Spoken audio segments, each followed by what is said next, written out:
Hi, this is Becky Spain, your instructor for business communication. Today we will be reviewing Chapter 14 in Excellence in Business Communication. This chapter is entitled Developing and Delivering Business Presentations. This is a critically important chapter for you as a business professional. There will be times when you'll be asked to make different types of business presentations, and this chapter is chock full of really great tips to help you do the best job that you can do of presenting yourself in this business way and to help promote yourself within the organization. So let's get started right away by looking at learning objective number 1, which is to highlight the importance of presentations in your business career and explain how to adapt the planning step of the 3-step process to your presentation. So presentations offer you important opportunities to put all of your communication skills on display, not only in research and planning and writing, in your visual design, but also in your interpersonal and nonverbal communication skills. So oral presentations can also provide you a chance to demonstrate your ability to think on your feet, to grasp complex issues, and then also to handle challenging situations that might arise during your presentation.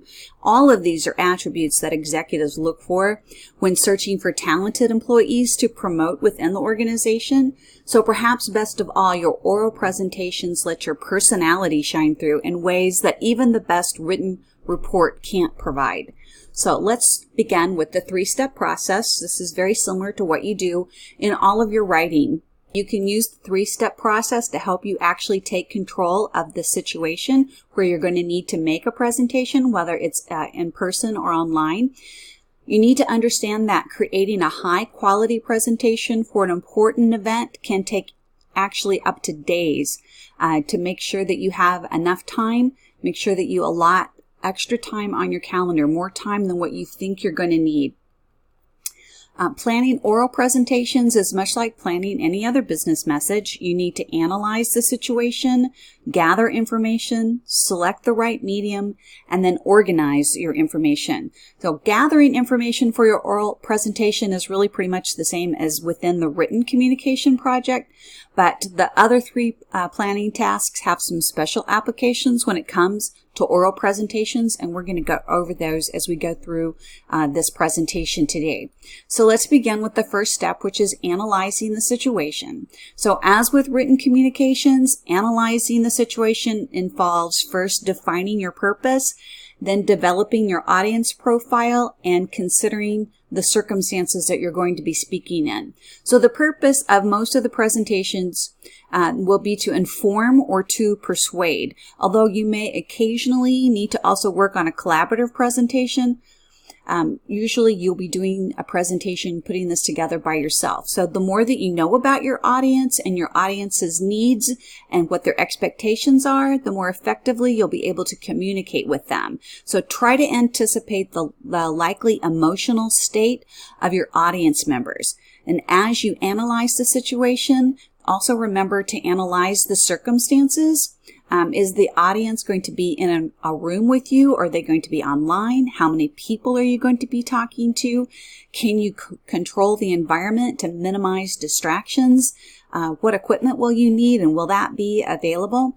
All of these variables can influence not only the the style of your presentation, but also what content that you choose to include. Of course, after you've analyzed the situation, the second step is to select the best media and channels. So for some presentations, you'll be expected to use whatever media or channels your audience or your boss or the circumstances require. But for other presentations, you might be able to choose from an array of choices, such as being live, in-person presentation, to actually doing something online, or even a screencast. So once you've chosen the best media, then you want to work on organizing your presentation. So the possibilities of organizing your business presentation fall into 2 basic categories.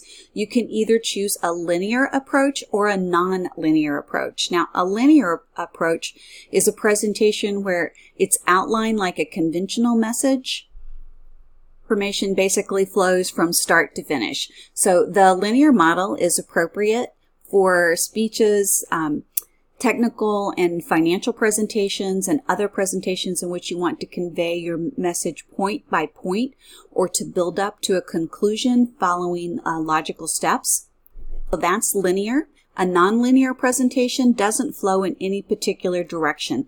Instead, it gives the presenter the option to move back and forth between topics and up and down in terms of level of detail. So nonlinear presentations can be useful when you want to be able to show complicated relationships between multiple ideas and elements, or to zoom in and zoom out between the big picture and specific details.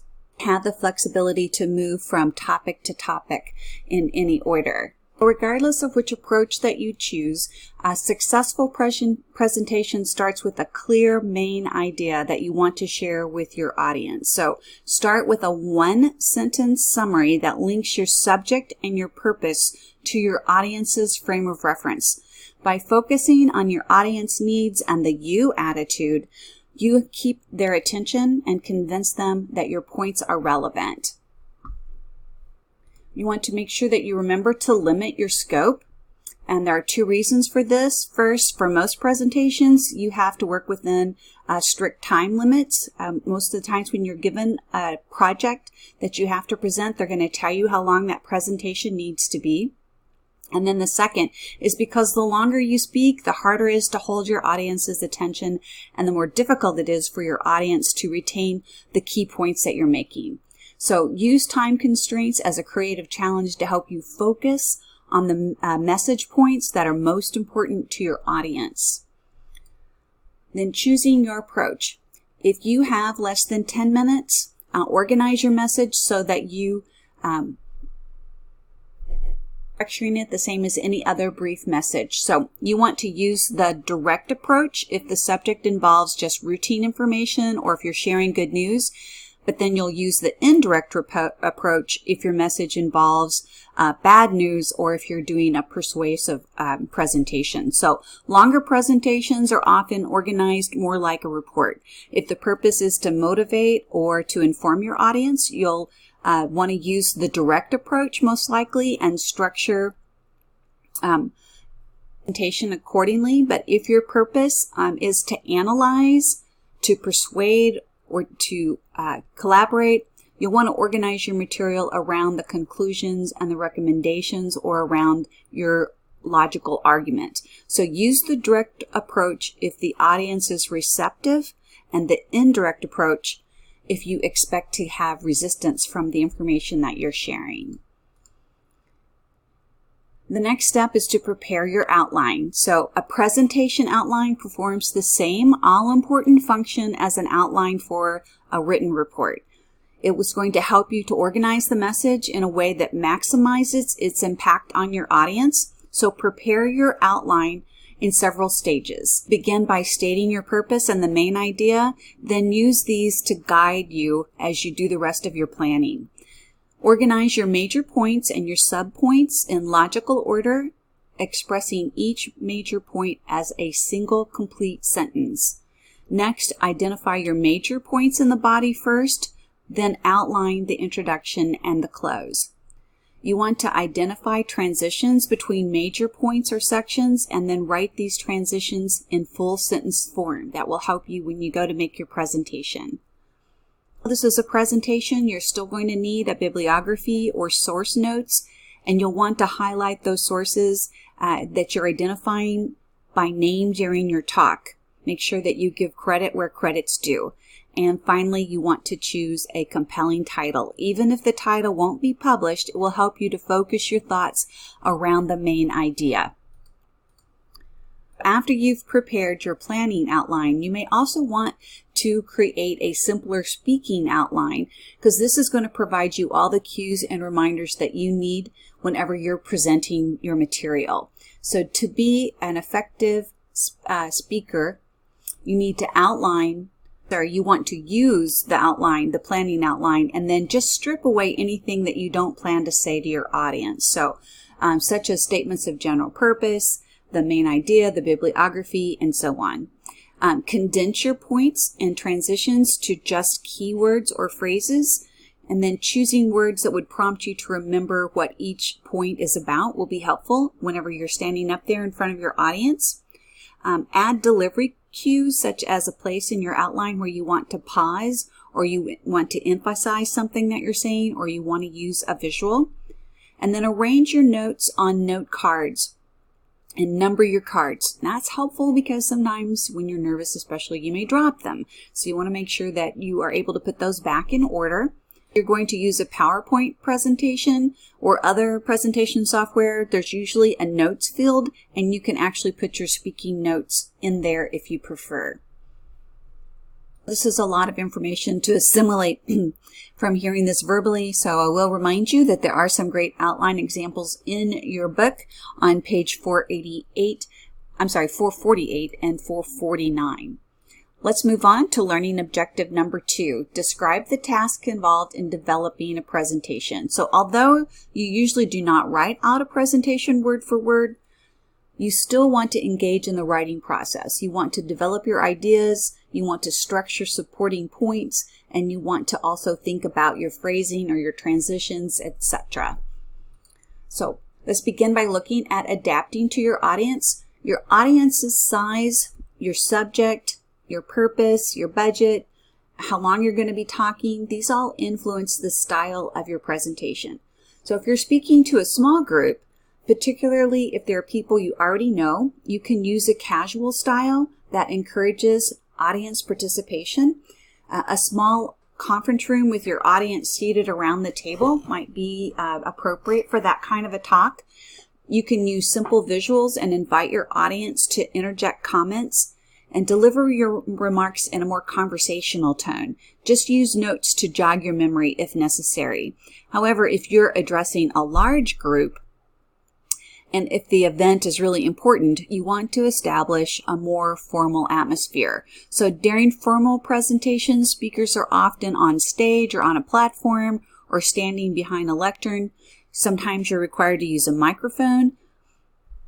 Microphone be on a stand. Well, you have to hold that with your hand because, of course, if you're having to hold the microphone, that's going to possibly impede your ability to handle note cards. So these are all things that you need to think about.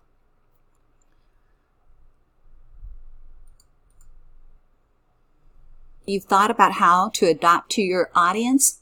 The next is to look at the elements of your presentation, which follow the same as written documentation, which is the introduction, the body, and then the close. Having a good introduction is really critical to getting your audience interest.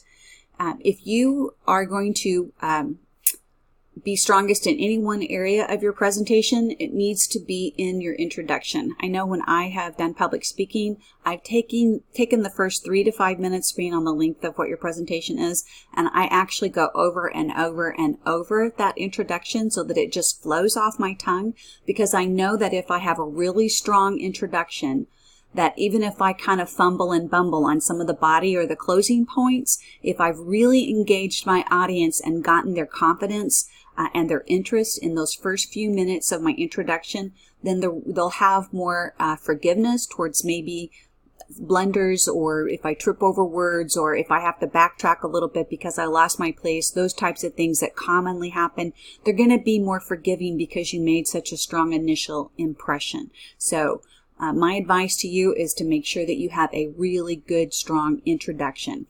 That introduction needs to absolutely capture your audience's attention and get them interested in the topic that you're going to be talking about.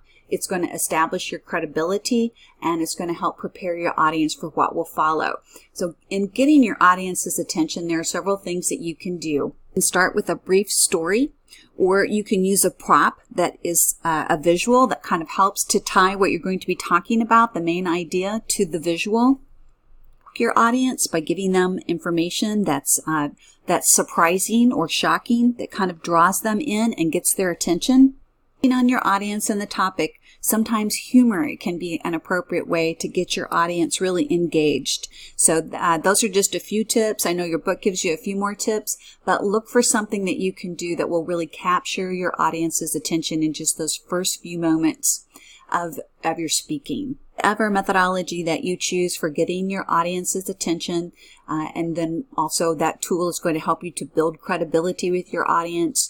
Don't forget that a good introduction also gives your listeners a preview of what's ahead. So it summarizes the main idea of your presentation, it identifies major supporting points, and it works to indicate the order in which you'll develop these points. Once you feel that you have a really strong idea about what you want to do with your introduction, you can move on to the body. Your body will be the bulk of your speech or your presentation, and it is devoted to the discussion of the main points of your outline. So make sure that you also connect your ideas. Shift topics. You need to stress the connection between the ideas by summarizing what's been said and then previewing what's to come. You also need to work in this point to hold your audience's attention. So research tells us that your audience is paying the most attention at the beginning of your speech, and then as you get toward the end of your speech, people are kind of like, oh, she's ending. We better pick up on what is it she's saying. So holding your audience attention throughout the body, which is where you're building all of your main points, can be challenging. So remember that your successful introduction grabbed the attention of your audience, and now the body of your presentation needs to hold that attention. You can do that through a few different tips.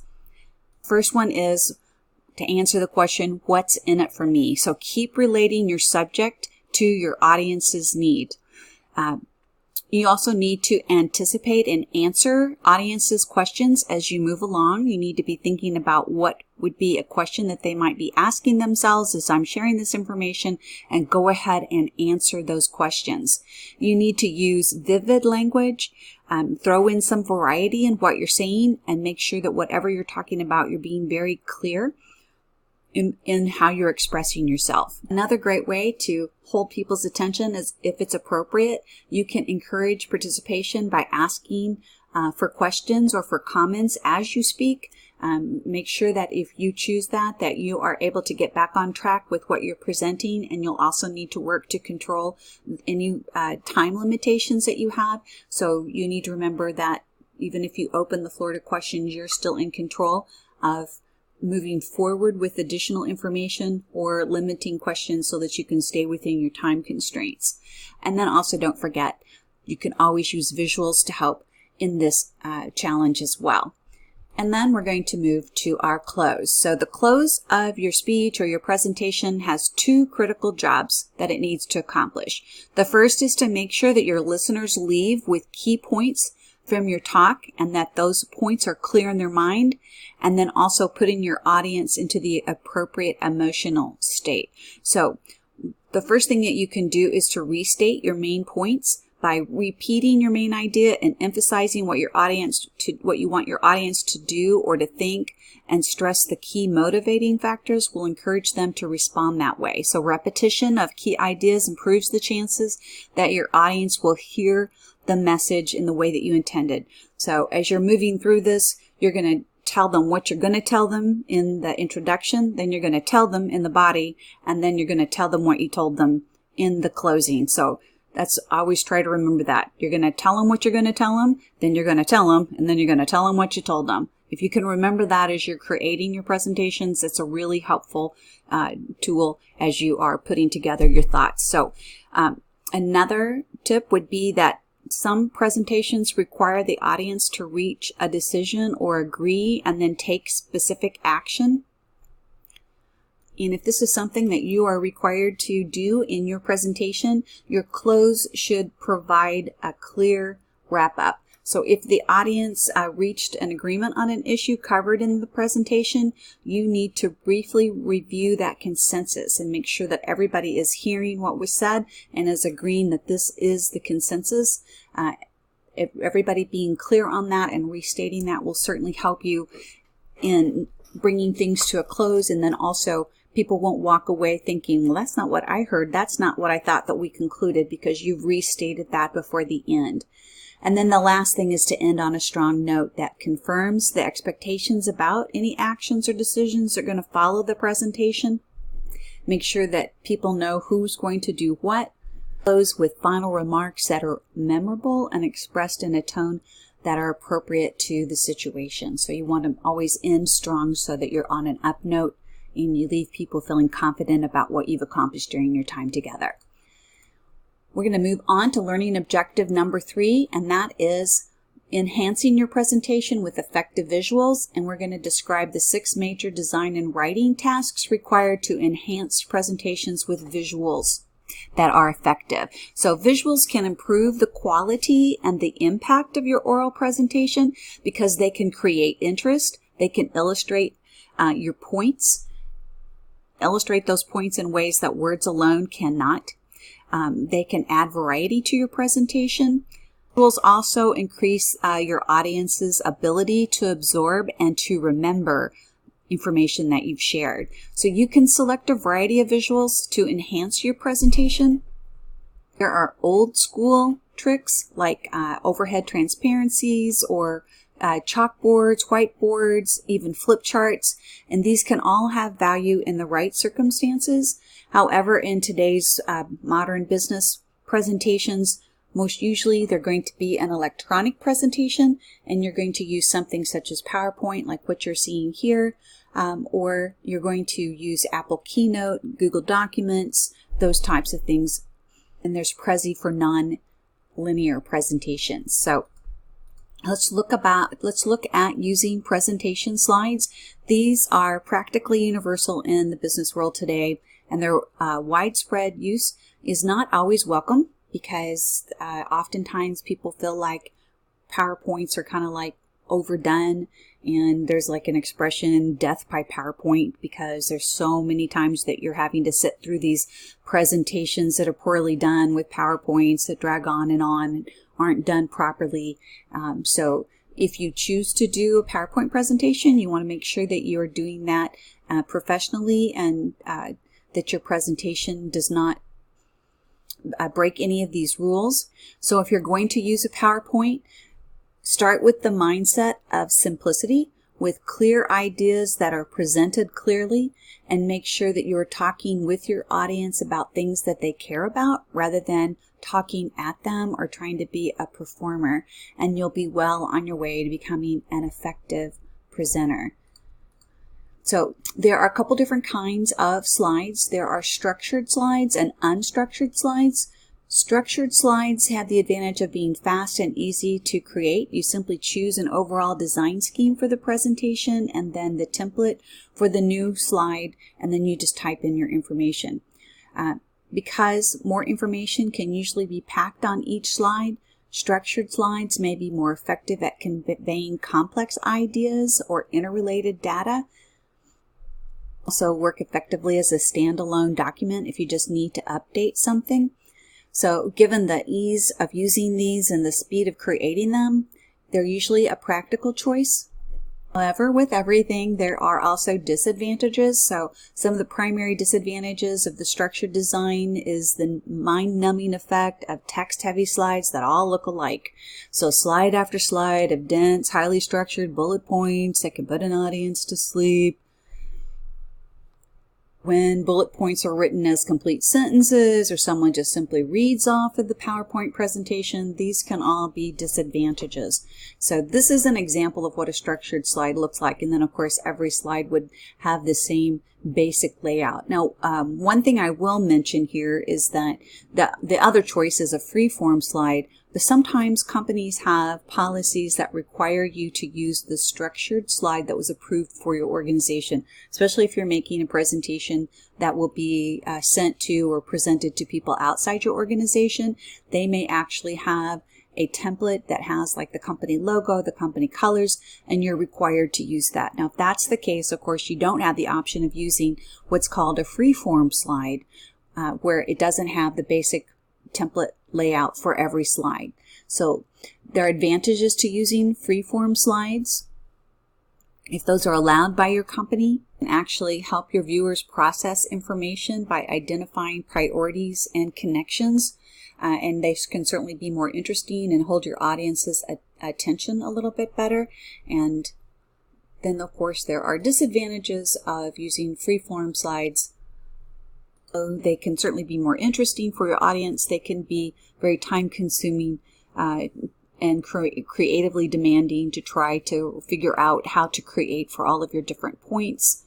Of course, it also leaves a lot of responsibility on the shoulder of the speaker, because then the speaker becomes responsible for conveying most of the content for the presentation and then just using that PowerPoint slide that's not structured to carry the main thoughts or to help convey the conclusion of those thoughts. And if not handled carefully, dividing information into such small chunks can make it difficult to present complex subjects in a cohesive manner. So now this is just an example of a free-form slide, so you can see that it's not used a structured template. Whenever you choose whatever type of slide that you're going to use, for the sake of explanation, let's say that you've chosen to use a structured PowerPoint, you need to remember that there are tools that can help what you're doing be more effective, but they can also, if overused or used inappropriately, can make your presentation ineffective. Things that I see more than anything else is putting too much information on a PowerPoint slide. So anytime that you have too much information, you lose your audience. Oftentimes you can't read it from the back of the room, and it just does not work effectively to support what you're trying to do. So let's look at designing slides around a key visual. So whether you choose the structured or the freeform design strategy, it's often helpful to structure specific slides around a key visual that helps organize and explain the points you're trying to make. So for example, a pyramid suggests a hierarchical relationship, and a circular flow diagram emphasizes the final stage in a process that loops back to the beginning of the process. Ensure that your choices support the information that you're trying to relay. One of the most common mistakes beginners make, and one of the chief criticisms leveled at structured slide designs in general, is stuffing slides with too much text. So we talked about that just a second ago. An effective slide supplements your words and helps the audience follow along with your main ideas. So use the words or whatever you put on your slide to help you highlight key points and summarize and preview your message. It's a way to help create interest in what you're actually saying.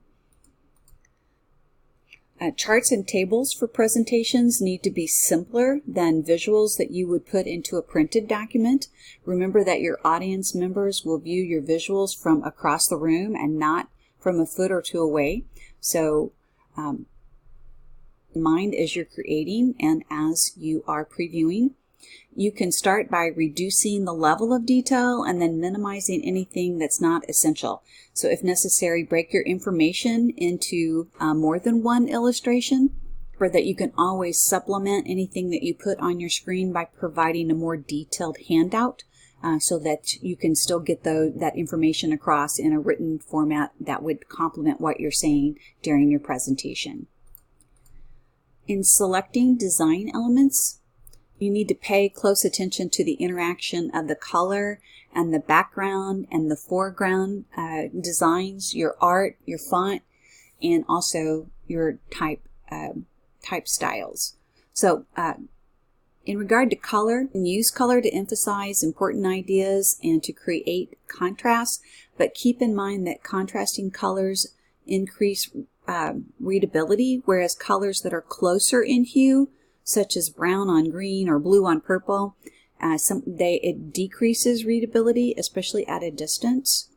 I know the book makes some comments about using red for important things, but my experience with using red is that oftentimes from computer to computer, the red is not always the same color red, and that it can actually be very difficult to read red from a distance. So as a general rule for myself, I stay away from using red in any PowerPoint presentation. So whatever colors that you choose, of course, you'll want to preview those to make sure that they translate in the same way that you had hoped, both not only on your screen, but then also whenever you have that enlarged and when you have people looking from the back of the room. That your slides have two layers of color, they have the background and the foreground, and the background is the equivalent of paper in a printed report. So as a rule, the less your background does, the better. And then for your foreground designs and artwork, your artwork can either be functional or decorative. So functional artwork would include things like photos or technical drawings or charts. Decorative artwork is simply there to enhance the look of your slide, and enhance is the key word there. When you're using decorative artwork, make sure that it is enhancing and not creating to a busyness of a slide so that it actually makes it more difficult to get your point across or for people to stay focused on what it is that you want them to be focused on. And then of course typefaces and type styles, and we talked about this a couple of lessons ago. Make sure that whatever type style that you choose, that it is sans serif, and remember that that means like there's no like little flares on the tips here, but that these are plain types. It's so much easier for your audience to read, or that whatever font style and size that you use, it needs to be readable even from the back of the room. Your software will most likely also offer options for livening up your slides. Be sure to only use special effects that support your message. So functional animation involves motion that directly is related directly to your message, and in contrast then, decorative animation such as having text cartwheeled into the screen or off from the screen doesn't add any functional value and usually distracts your audience. So I would say use decorative animation sparingly, only for casual, or never. Moving on to learning objective number 4, completing a presentation. Outline 4 major tasks involved in completing a presentation. So the completion step for presentations involves a wider range of tasks than what it would if it were a printed document.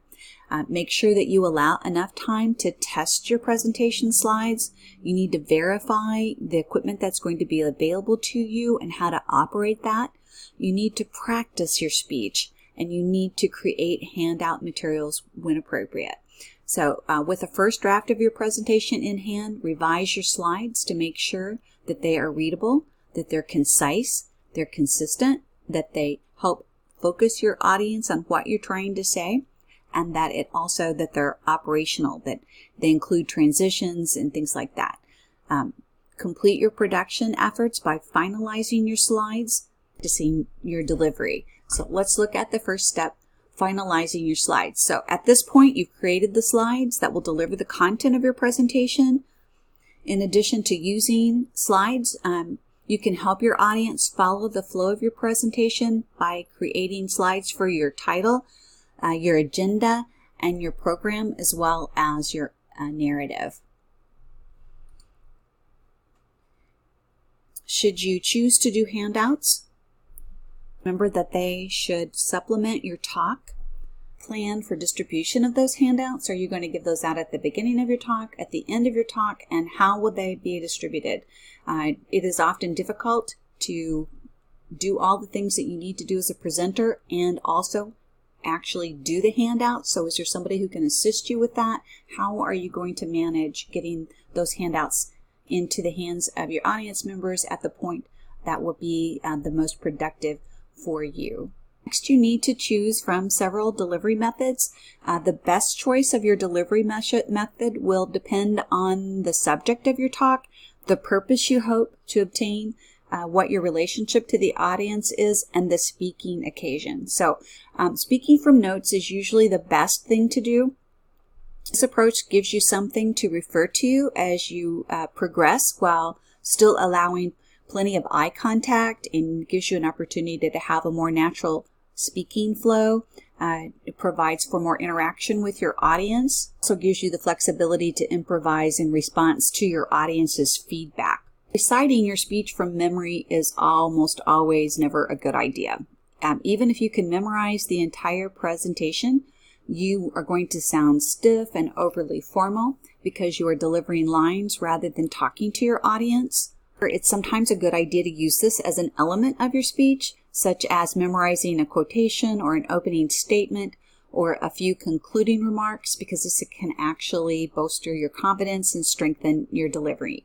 Now, sometimes there will be a formal occasion where reading a speech is necessary, but those circumstances are usually rare, such as in delivering a legal information or policy statement or other message that must be conveyed in an exact manner. Those situations is what you're in, then reading your speech might be the appropriate choice. But for most business presentations, it's a poor choice because it's going to limit your interaction with your audience. It's going to lack that fresh, dynamic feel of having somebody actually talking to you, and it's going to have some challenges in holding your audience's attention. Step is practicing your delivery, and I cannot overemphasize how important this part of your preparation is.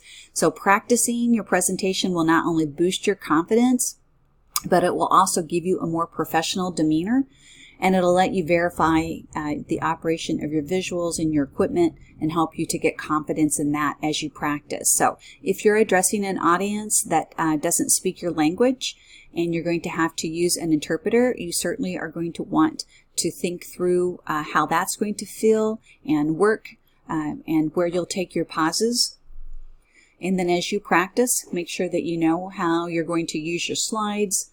Time yourself. Make sure that you're staying on track in regards to your timing. Do you have any words that you're having trouble pronouncing or that you're not sure how to pronounce? Have you thought about anything that might surprise you during the presentation, such as unanticipated questions or objections? Learning objective number 5, delivering a presentation. Describe 4 important aspects of delivering a presentation in today's social media environment. So now it's showtime. This section is going to offer practical advice on 4 important aspects of delivery. These are overcoming anxiety, handling questions responsively, embracing the back channel, and giving presentations online by looking at overcoming anxiety. So pretty much everybody has anxiety when it comes to public speaking. Even seasoned professionals get a little nervous before a big presentation, and that can actually be a good thing. So nervousness is an indication that you care about your audience and your topic, the occasion, and what you're doing. So let me give you some tips for how to convert your anxiety into positive energy. And the first one is to stop worrying about being perfect. Successful speakers focus on making an authentic connection with their listeners rather than on trying to deliver a note-perfect presentation. So focus more on being authentic and making a connection with your audience. Know your subject, and that's where your practice comes in. The more familiar you are with your material, the less you're going to panic and the more confident that you're going to feel. Practice, visualize your success. You can actually use mental images of yourself in front of the audience, feeling confident and prepared and able to handle any situation that might arise. Don't forget to use your breathing to help release tension. When you get nervous, people have a tendency to breathe rapid or shallow, which can actually give you a lightheaded feeling. So control your breathing, breathe slowly and deeply, and that will help you to maintain a sense of calm and confidence. And then, as I mentioned before, one of the main things that you can do is to be ready with your opening line. Have your first sentence memorized and know it so well that it just rolls off of your tongue. Remember to be comfortable in whatever you dress in, though you want it to be appropriate for the presentation. You also want to make sure that you're as comfortable as possible while staying within those guidelines. Drink plenty of water ahead of time to hydrate your voice, and it's also a good idea to bring the water with you. Not only can it help you if you get dry mouth, but I also use a bottle of water to take a drink if I either feel like I've lost my thought process. It gives me a second as I'm taking that drink to the audience is expecting me to just take a second to drink. That's actually giving me a chance to realign my thought process. Or if I have spoken, sometimes I have made presentations about things that are very personal or emotional, and having a drink of water gives me an opportunity to take a second and get on top of that emotion so that I don't become too emotional while I'm speaking about things that are personal or very emotional in nature. Take a 3-second break if you need to. So if you sense that you're starting to race, just pause and arrange your notes, or you can use the drink of water to help you with that, and then just take several deep breaths and start again. This will not distract your audience. They're going to think that this is just part of you maybe making a dramatic pause or taking like a break as you're moving from one thought to another. So don't feel like the whole room is staring at you and wondering what's going on. This is really a really great way to just take a second and get you back online on what you need to be doing, or help you to overcome any nervousness that you have. Concentrate on your message and your audience and not on yourself. It can actually help you to forget your fears. So when you're thinking about what you're talking about, or you're looking at your audience's response, it can draw your attention away from any fears that you're having. Remember to maintain eye contact with friendly audience members. When you start talking, just look for somebody who's very receptive and then make eye contact with that person as you're talking. Final tip is just keep going. Things usually get better as you move along. So with each successful minute that you have, you're up there in front of everybody and you're giving your presentation, you're going to get more and more confident, and your anxiety level is going to decline. Another thing that sometimes happens when you're speaking is that you have questions that come up. Sometimes these come up as part of a planned Q&A at the end of your presentation, and sometimes you'll be interrupted in the middle of a presentation with a question from someone in the audience. Ways that you can control this, and it does depend upon the situation and who you're presenting to, but you can ask for people to hold their questions till the very end. Sometimes that works and sometimes that doesn't work, but usually people are respectful if you requested that. Don't assume that you can handle whatever comes up without some preparation. So learn about your audience and think about the tough questions that might arise and how you might want to handle those. Attention to nonverbal signs of the person who's asking the question, and see if that gives you any insight into what they're actually asking. And then finally repeat the question that was asked to confirm your understanding, or ask for clarification, then offer a simple and direct answer. Few more tips. If you're asked a difficult question, avoid the temptation to sidestep it without answering. Instead, respond honestly. Offer to talk to the questioner after the presentation. If the answer would not be relevant to the rest of the audience, you can simply say, I'd love to talk to you about that. Let me get with you after this presentation and you and I could talk about that one-on-one. If you don't know the answer, or to get the answer. Be on guard for audience members who use questions to make impromptu speeches or to take control of your presentation. Without offending anyone, find a way to stay in control of the presentation that you're making. If a question ever puts you on the hot seat, respond honestly, but keep your emotions under control. You can diffuse hostility by paraphrasing the question and asking the questioner to confirm that you've understood it correctly. Always maintain a business-like tone of voice and a pleasant expression, and remember that you can always ask them if you can get back with them with more information, or take it offline and talk to them after the presentation. Talk for a second about back channel. So many presentations today, especially business presentations, involve more than just the spoken conversation between the speaker and the audience. There's Twitter and other electronic media. Audience members often carry on their own parallel communication during a presentation via the back channel, which can be defined as a line of communication created by people in an audience to connect to others inside or outside the room, with or without the knowledge of the speaker. So the back channel presents both risks and rewards for business presenters. So on the negative side, listeners can research your claims the instant that you make them and spread the word quickly if they think that your information is shaky or untrue. But the back channel also gives some audience members more leverage, which can lead them to presentations spinning out of control. So Those are some negatives, but on the plus side, listeners are excited about your message. They can actually build support for it and expand on it and spread it to a much larger audience in just a matter of seconds. So you can get valuable feedback during and after your presentations.